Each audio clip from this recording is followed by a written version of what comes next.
11 ವರ್ಷದಲ್ಲಿ 150 ಕೋಟಿ ಹೊಸ ಸಾಲ.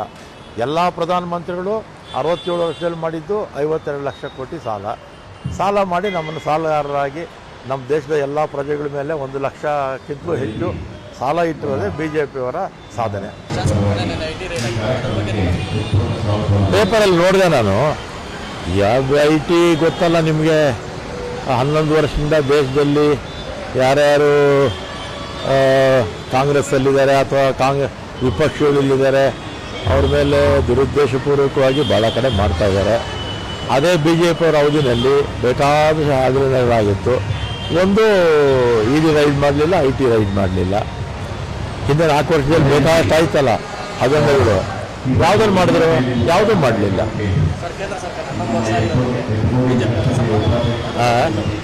BJP ಸರ್ಕಾರ 11 ವರ್ಷ ಆಯಿತು. ನರೇಂದ್ರ ಮೋದಿಯವರು ಏನು ಆಶ್ವಾಸನೆ ಕೊಟ್ಟಿದ್ರು ಅಂದರೆ BJP ಪಕ್ಷ ಯಾವುದನ್ನು ಈಡೇರಿಸಿದ್ದಾರೆ? ಬೆಲೆ ಏರಿಕೆ ಕಡಿಮೆ ಮಾಡ್ತೀವಿ ಅಂದರು, ಡೀಸೆಲ್ನ 30 ರೂಪಾಯಿ ಕೊಡ್ತೀವಿ ಅಂದರು, ಪೆಟ್ರೋಲ್ 40 ರೂಪಾಯಿ ಕೊಡ್ತೀವಿ ಅಂದರು, ಗ್ಯಾಸ್ 200 ರೂಪಾಯಿ ಕೊಡ್ತೀವಿ ಅಂದರು, ವಿದೇಶದಲ್ಲಿರ್ತಕ್ಕಂಥ ಕಪ್ಪಣ ಎಲ್ಲ ತರ್ತೀವಿ ಅಂದರು, ಎಲ್ಲರ ಅಕೌಂಟಿಗೆ 15 ಲಕ್ಷ ಹಾಕ್ತೀವಿ ಅಂತ ಹೇಳಿದರು. ಆಮೇಲೆ ಗಾಳಿ ಬೆಳಕು ಎರಡು ಬಿಟ್ಟರೆ ಉಳಿದಿರ್ತಕ್ಕಂಥ ಎಲ್ಲ ಪದಾರ್ಥಗಳಿಗೂ ಕೂಡ GST ಹಾಕಿದ್ದಾರೆ. ಆಮೇಲೆ 85 ಕೋಟಿ ಜನಕ್ಕೆ ತಿಂಗಳಿಗೆ 5 kg ಅಕ್ಕಿ ಕೊಟ್ಬಿಟ್ಟು ಬಡತನ ಹೋಗ್ಬಿಡ್ತು ನಮ್ಮ ದೇಶದಲ್ಲಿ ಅಂತ ಪ್ರಚಾರ ಮಾಡ್ಕೊಳ್ತಾರೆ. ಬಡತನ 85 ಕೋಟಿ ಜನಕ್ಕೆ 5 kg ಅಕ್ಕಿ ಕೊಡ್ತಾರೆ, ಬಡತನ ಹೋಗ್ಬಿಡ್ತು ಅಂತ ಪ್ರಚಾರ ತಗೊಳ್ತಾರೆ.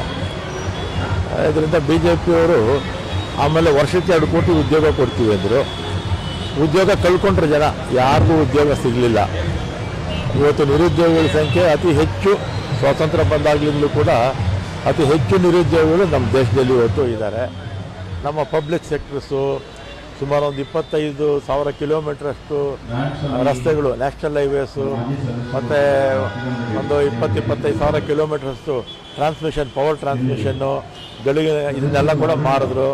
ಆ ಗಣಿಗಳನ್ನು ಮಾರಿದ್ರು, ಬಂದರುಗಳನ್ನು ಮಾರಿದ್ರು, ರೈಲುಗಳನ್ನು ಮಾರಿದ್ರು, ವಿಮಾನ ನಿಲ್ದಾಣಗಳನ್ನು ಬೇರೆಯವರಿಗೆಲ್ಲ ಕೊಟ್ಬಿಟ್ರು. ಇದೇ ಇವ್ರು ಮಾಡಿರ್ತಕ್ಕಂಥ ಸಾಧನೆ.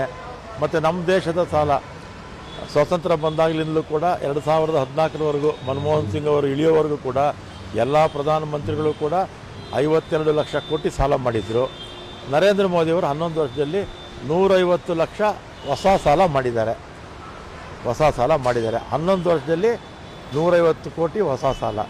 ಎಲ್ಲ ಪ್ರಧಾನಮಂತ್ರಿಗಳು 67 ವರ್ಷದಲ್ಲಿ ಮಾಡಿದ್ದು 52 ಲಕ್ಷ ಕೋಟಿ ಸಾಲ ಮಾಡಿ ನಮ್ಮನ್ನು ಸಾಲಗಾರರಾಗಿ ನಮ್ಮ ದೇಶದ ಎಲ್ಲ ಪ್ರಜೆಗಳ ಮೇಲೆ